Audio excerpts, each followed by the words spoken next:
Bismillahirrahmanirrahim. Assalamualaikum warahmatullahi wabarakatuh. Alhamdulillahilladzi an'ama 'alaina bi ni'matil iman wal islam wal ihsan. Asyhadu an la ilaha illallah wahdahu la syarika lah wa asyhadu anna Muhammadan 'abduhu wa rasuluhu la nabiyya ba'dahu. Allahumma shalli wa sallim wa barik ala sayyidina wa habibina wa syafi'ina wa qurrati a'yunina maulana Muhammadin wa ala alihi wa sahbihi amma ba'd. Jamaah subuh insyaallah sama-sama kita dirahmati dan dimuliakan oleh Allah Subhanahu wa taala. Semoga insyaallah niat kita untuk menghadapi Ramadan ini dengan dikhususkan mengabdi beribadah kepada Allah Subhanahu wa taala. Apakah ibadah wajib kita dan ibadah sunnah kita insyaallah mendapatkan nilai pahala di sisi Allah Subhanahu wa taala. Amin ya rabbal alamin. Salawat dan salam kita kirimkan kepada suri teladan kita baginda Rasulullah sallallahu alaihi wasallam. Allahumma salli wa sallim wa barik alaihi, dan insyaallah sampai kepada kita semua yang tetap istiqamah berpegang teguh kepada agama Allah wa sunnati Rasulullah sallallahu alaihi wasallam. Jemaah subuh dirahmati Allah Subhanahu wa taala. Suatu ketika ada seorang pemuda yang bernama Ahmad yang berusia 18 tahun. Seorang pemuda tersebut dalam kehidupannya tidak pernah mengerjakan ibadah salat, hanya sering melakukan dosa dan maksiat di hadapan Allah Subhanahu wa taala. Akan tetapi suatu ketika dia mendengarkan nasihat daripada ustaz yang disampaikan dalam majelis ilmu tentang keutamaan daripada bulan suci Ramadan.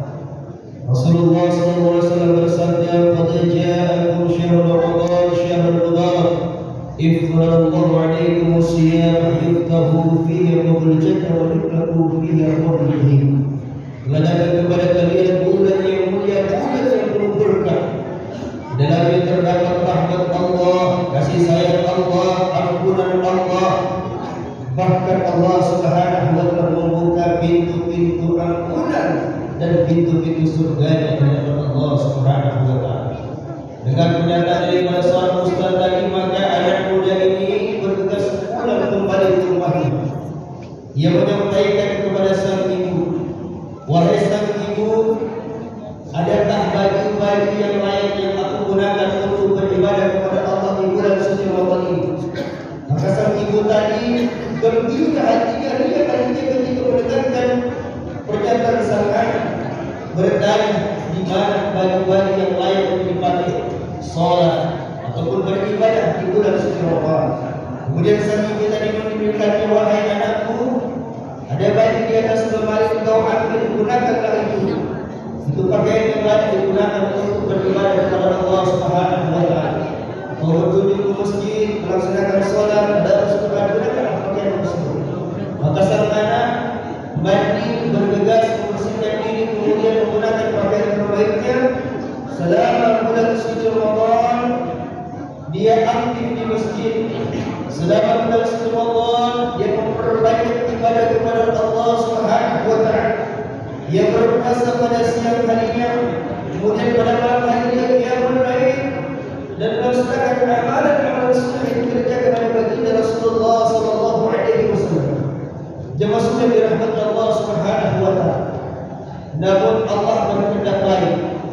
Tepatnya 29 Ramadan, maka seorang pemuda ini yang bernama Ahmad telah meninggal dunia. Tepatnya 29 Ramadan, maka seorang pemuda ini telah meninggal dunia. Maka ketika dia meninggal dunia, maka sang ibu bermimpi berjumpa dengan anaknya. Dalam mimpi tersebut sang ibu melihat ternyata seorang anaknya yang bernama Ahmad, Allah angkat derajatnya, Allah muliakan dia. Sang ibu bertanya, "Wahai anakku, Aku melihat engkau diberikan keistimewaan oleh Allah Subhanahu wa taala tempat yang terbaik. Apa yang kau lakukan sehingga Allah memberikan pengampunan dan Allah memberikan tempat posisi yang terbaik di hadapan. Kemudian sang anak menjawab, wahai sang ibu, aku seperti ini tidak yang tak bukan. Aku pernah mendengarkan pernyataan dari seorang ustaz menyampaikan tentang hadis Nabi sallallahu alaihi wasallam tentang keutamaan dan bulan Ramadan. Maka aku mengisinya di awal Ramadan sampai istiqomah kepada Allah Subhanahu wa taala. Aku memohon ampunan kepada Allah Subhanahu wa taala.